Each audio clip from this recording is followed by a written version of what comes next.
انسان ایسا حیوان ہے، کہ انسان ایسا حیوان ہے کہ اس کا زہر اس کی زبان سے مراد کہ اس کے الفاظ میں ہمارے جو الفاظ ہوتے ہیں، جب ہم فرد جذبات میں جب کوئی بات کرتے ہیں تو ہم تو اس تیر کو کمان سے باہر نکال دیتے ہیں، لیکن بہت سے سننے والوں کے لیے ہم بہت سے سوالات چھوڑ دیتے ہیں۔ تو چونکہ میں بھی ایک انسان ہوں، میں بھی بات کرتے کچھ نہ کچھ ایسی الفاظ کا استعمال کر لیتا ہوں۔ کوشش تو بہت ہوتی ہے کہ ایسے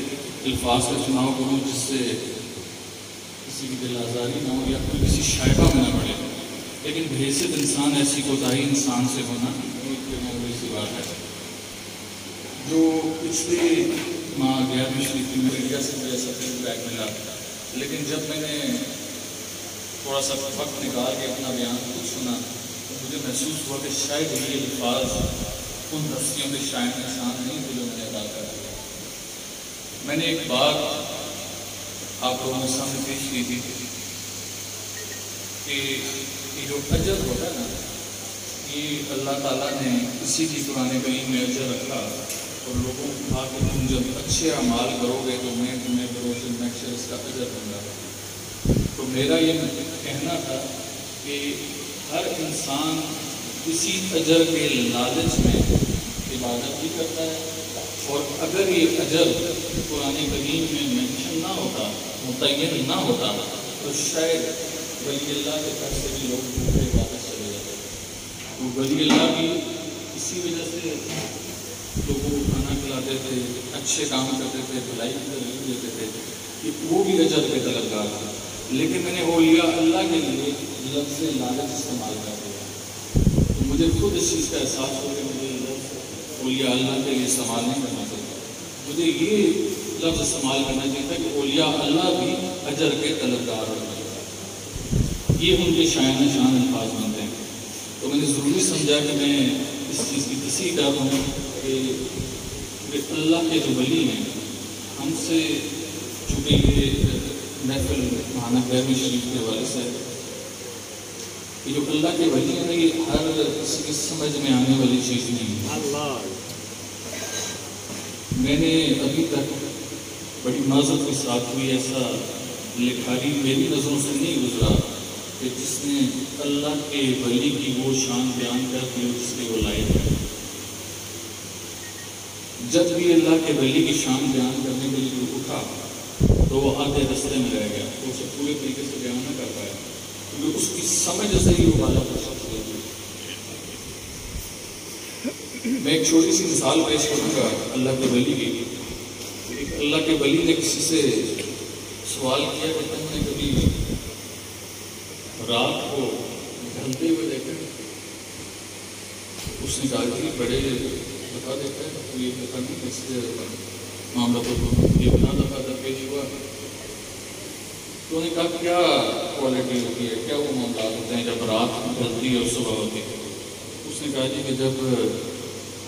کھجور کے درخت اور بیری کے درخت میں آپ فرق سمجھ جائیں، یعنی کہ اندھیرا اس قدر غائب ہو جائے تو آپ سمجھ جائیں کہ رات ڈھل چکی ہے۔ یہ ایک عام آدمی کا موقع تھا، اس نے رات کے ڈھلنے کا جو منظر بیان کیا اور صبح کے ہونے کا وہ یہ تھا کہ اگر آپ کھجور اور بیری یا کھجور یا کیکر کسی بھی درخت میں آپ فرق ظاہر کر سکیں تو اس کا مطلب ہے کہ رات ڈھل گئی ہے۔ اس اللہ کے ولی نے کہا کہ نہیں، جب تم کسی کے چہرے پہ بھوک اور افلاس پڑ لو سمجھو کہ رات ڈھل چکی ہے۔ کسی غریب کے، کسی مسکین کے، ایسا شخص جو کہ آپ کی طرف سے کسی مدد کا طلبگار ہے لیکن آپ اس کی مدد عام عوام نہیں کر رہے، تو اللہ کے ولی فرماتے ہیں کہ جب آپ بغیر اس کے بیان کیے اس کے چہرے پہ وہ بھوک اور افلاس پڑھ لو تو سمجھو کہ رات ڈھل چکی ہے اور صبح کا اجالا ہو چکا ہے۔ تو یہ اللہ کے ولی کی شان ہے، لہٰذا ان کے لیے لالچ کے الفاظ یہ وقت جذبات میں یا بیان کے دوران نکل گئے، کیونکہ اس دنیا میں ایک اللہ کا ایسا ولی بھی آیا کہ جب اس سے پوچھا گیا کہ تم اللہ کی عبادت کیوں کرتے ہو، تو وہ کہنے لگے کہ میں اللہ کی عبادت اس لیے نہیں کرتا کہ مجھے اللہ کا خوف ہے، اور نہ ہی میں جنت کے لالچ میں اللہ کی عبادت کرتا ہوں۔ تو لوگوں نے پوچھا کہ سرکار پھر آپ کیوں عبادت کرتے ہیں؟ آپ نے فرمایا کہ میں اس لیے عبادت کرتا ہوں کہ میرا رب عبادت کے لائق ہے۔ یہ فرمان ذیشان جناب سرکار مولانا کا ہے، یہ آپ نے فرمایا تو ایسے بھی ولی موجود ہیں، لہٰذا لالچ کی بات اور یہ اللہ کے معنی نہیں، وہ جو کچھ کرتے ہیں اللہ کی پیار اور محبت میں کرتے ہیں۔ ایک تو میرا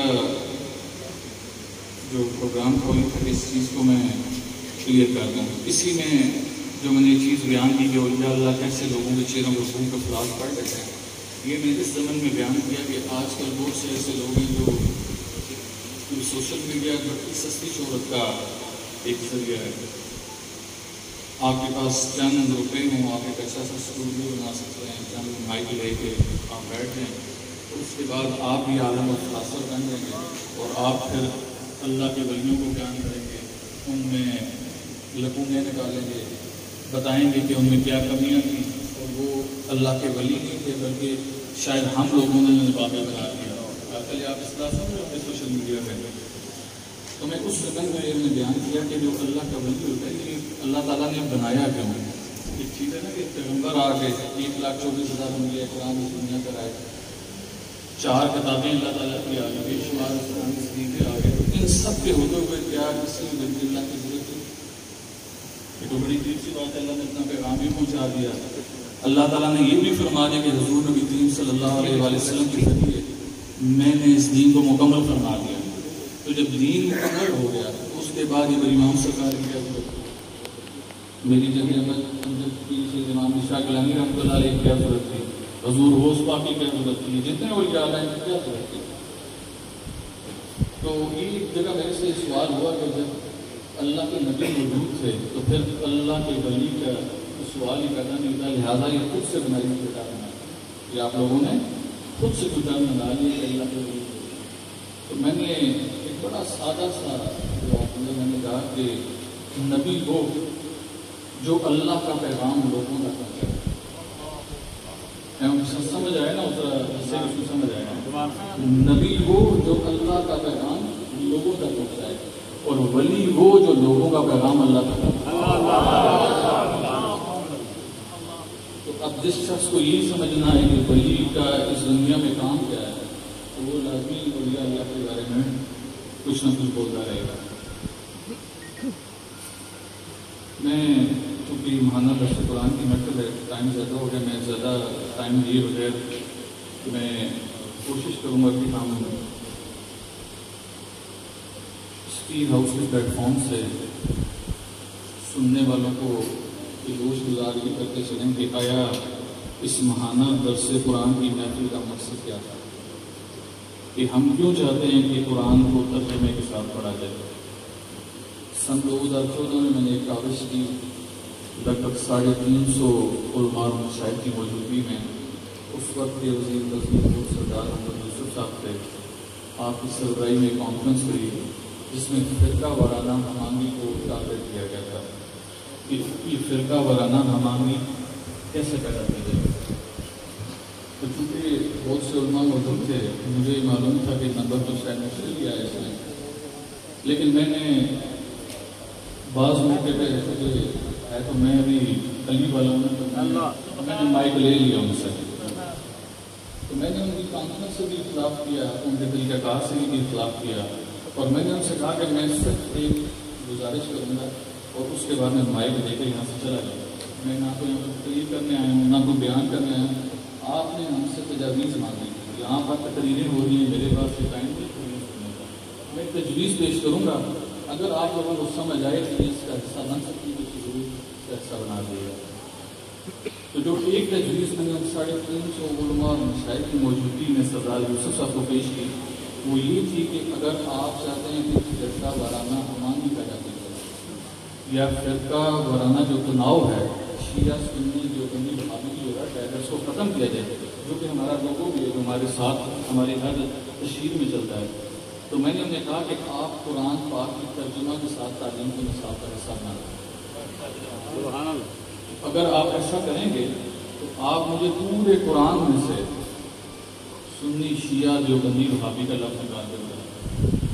جہاں پر اللہ نے اپنے بندے یا اپنے مخلوق کو مخاطب کیا، اللہ تعالیٰ نے فرمایا یا الذین آمنوا، اے ایمان والے. مسلمان کا بھی ذکر نہیں ہوا.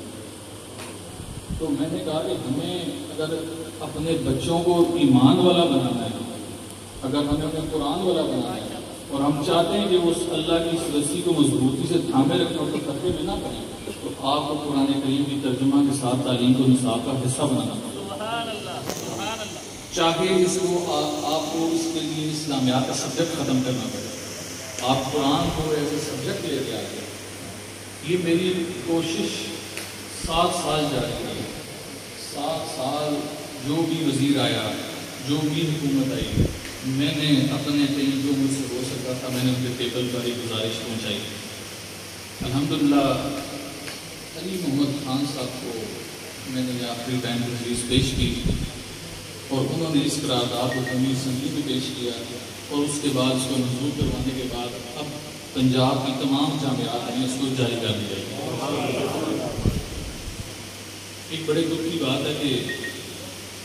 میں کوئی بھی کسی بھی فیلڈ سے ہو، چاہے وہ کریکٹر ہے، چاہے وہ کوئی کسی اور فیلڈ سے تعلق رکھتا ہے، جب اس کو ایک شہرت مل گئی ہے تو ہم کوئی نہیں ادھر سے شہرت کھینچنے والے، تو اللہ تعالیٰ نے اس کو شہرت دی ہے. لیکن ہمارے ساتھ المیاں یہ ہے کہ جب کوئی کسی کھیل کے حوالے سے تجویز پیش کرتا ہے تو اس کو بڑا ہائی لائٹ کیا جاتا ہے، ہمارا میڈیا بھی اس کو اٹھاتا ہے، ہمارے حکمران بھی اس کو اٹھاتے ہیں. لیکن جب وہ دین کے حوالے سے تجویز پیش کرتا ہے تو اس بات کو دبا دیا.